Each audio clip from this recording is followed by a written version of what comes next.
Hello दोस्तों।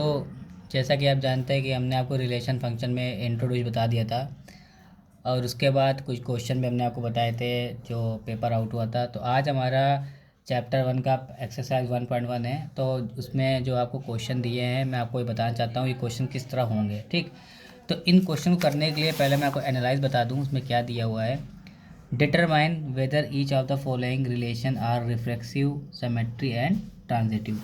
सबसे पहली बात होती है कि रिफ्लेक्सिव क्या होता है, सिमेट्री क्या होता है एंड ट्रांजिटिव क्या होता है। ठीक, तो दोस्तों मैं आपको ये बता दूं कि सबसे पहले तो दोस्तों मैं आपको ये बताना चाहता हूँ कि रिफ्लेक्सिव, सिमेट्री एंड ट्रांजिटिव क्या होता है। सबसे पहले अगर मैं आपसे बात करता हूँ रिफ्लेक्सिव की, ठीक, रिफ्लेक्सिव का मतलब होता है जैसे ए कॉमा ए, बी कॉमा बी या सी कॉमा सी, मतलब एक ही सीक्वेंस में सारे क्वेश्चन चल रहे हों। ठीक, उसके बाद मैं आपको ये बता देता हूँ सिमेट्री में क्या होता है। सिमेट्रिक में होता है ए कॉमा बी या बी कॉमा ए, ये होता है। ठीक, उसके बाद मैं आपको बता देता हूँ ट्रांजिटिव। जो ट्रांजिटिव में क्या ये होता है ए कॉमा बी, बी कॉमा सी और लास्ट में क्या होता है ए कॉमा सी। मतलब कि यहाँ पे सारा ए बी बी सी सी आना चाहिए। यहाँ ए बी है, यहाँ बी बी ए आना चाहिए। यहाँ अगर यहाँ पे ए बी है तो बी सी, तो यहाँ पे लास्ट में ए सी आना चाहिए। ठीक, अब ये कैसे आप लोग समझेंगे मैं आपको बता दूँ। सबसे पहले एग्जाम्पल के लिए जैसे 1,1, 2,2, 3,3, तो इस तरह आपका क्या हो जाएगा, रिफ्लेक्सिव हो जाएगा। अब जैसे 1,2 और 2,1, ये आपका क्या हो गया, ट्रांजिटिव हो गया। ठीक, उसी तरह 1,2 और 2,3, देखो यहाँ जैसे यहाँ बी बी है, यहाँ 2 है, तो लास्ट में क्या बचेगा 1,3, तो ये आपका क्या हो जाएगा, ट्रांजिटिव हो जाएगा। तो इसी तरह मैं आपको पहला क्वेश्चन बताना चाहता हूँ। चलिए पहला क्वेश्चन देखते हैं। पहला क्वेश्चन आपको क्या दिया है। पहला क्वेश्चन आपको ये है, यहाँ पे पहला क्वेश्चन ये दिया हुआ है। यहाँ पे पहला क्वेश्चन ये देखिए, यहाँ दिया है relation R in the set A equal to 1 2 3 dot dot dot 13 14 defined as the relation X such that 3x minus Y equal to 0।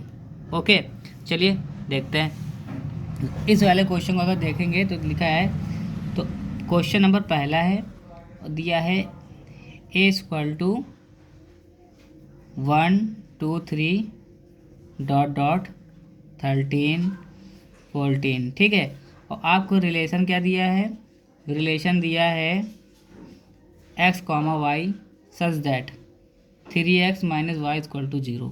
Okay, जो आपको ये दिया है ना, ये आपको x दिया है और x की वैल्यू कहाँ तक बिलोंग कर रही है, 14 तक। ठीक, अगर x की वैल्यू 14 तक बिलोंग कर रही है तो मैं आपको बता दूं, तो आप x इक्वल टू, देखिए आपको ये वाला फंक्शन उठा लेना है। ठीक, क्या लिखेंगे 3x minus Y equal to 0। Okay, तो क्या करेंगे 3x इक्वल टू वाई लिख देंगे। अगर आप x इक्वल टू 1 पुट करेंगे, 3 इंटू 1 इक्वल टू वाई, तो y इक्वल टू कितना आ जाएगा, 3 आ जाएगा। ठीक, उसी तरह फिर देखिए, अगर आप यहाँ पे फिर 3x इक्वल टू वाई है, x इक्वल टू की क्या पुट करेंगे, 2 रखेंगे, है ना, तो क्या हो जाएगा 3 इंटू 2 इक्वल टू वाई, तो y इक्वल टू कितना हो जाएगा, 6 हो जाएगा। ठीक, मैं इधर चलते जा रहा हूँ, कहाँ तक जाना है, 14 तक।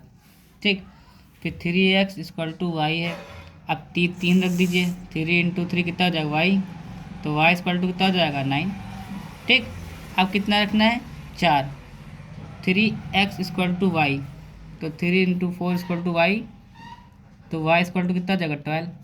ठीक, अब हम क्या रखेंगे, x इक्वल जो 3x इक्वल टू कितना है वाई है, अगर आप क्या रखेंगे यहाँ पे x इक्वल टू 4 रखा था, आपके क्या रखेंगे 5 रख देंगे, तो 3 इंटू 5 इक्वल टू वाई, तो y इक्वल टू 15। आप देखिए y यहाँ पे जो रिलेशन कहाँ तक जा रहा है, 14 तक जा रहा है। ठीक है, तो यहाँ पे कितना है, y की वैल्यू कहाँ तक है, 15 तक आ रही है, तो 15 तक तो नहीं ले जाना है आपको, 14 तक ले आना है। अब देखिए आपको क्या क्या रिजल्ट मिला है, तो रिजल्ट देख लीजिए। रिजल्ट मिला है जब आपने x इक्वल टू क्या रखा था 1, तो y इक्वल टू आपको क्या मिला था 3। जब आपने x इक्वल टू 2 रखा तो y इक्वल टू 6 मिला। जब आपने x इक्वल टू 3 रखा तो y इक्वल टू आपको क्या मिला, 9 मिला। ठीक, जब आपने x इक्वल टू 4 रखा तो y इक्वल जब आप तो क्या मिला, 12 मिला। तो देखिए ये रिलेशन आपको यहाँ तक मिला हुआ है। अब बताइए कि यहाँ पे कोई रिफ्लेक्सिव है।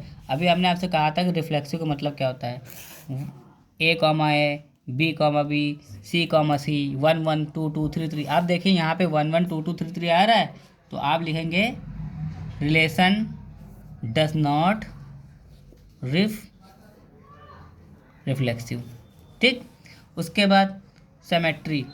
अगर सिमेट्री की बात करेंगे तो देखिए जैसे सिमेट्री क्या था, A, B और B, है। जैसे 1, 3, अगर 1, 3 है तो कि यहाँ पे कहीं 3, 1 आया है, नहीं आया है। तो आप ये लिखेंगे रिलेशन डज नॉट, यहाँ लिखेंगे सिमेट्रिक। ओके, ये भी आप समझ लीजिए। उसके बाद लास्ट आपका बचता है यहाँ पे ट्रांजिटिव।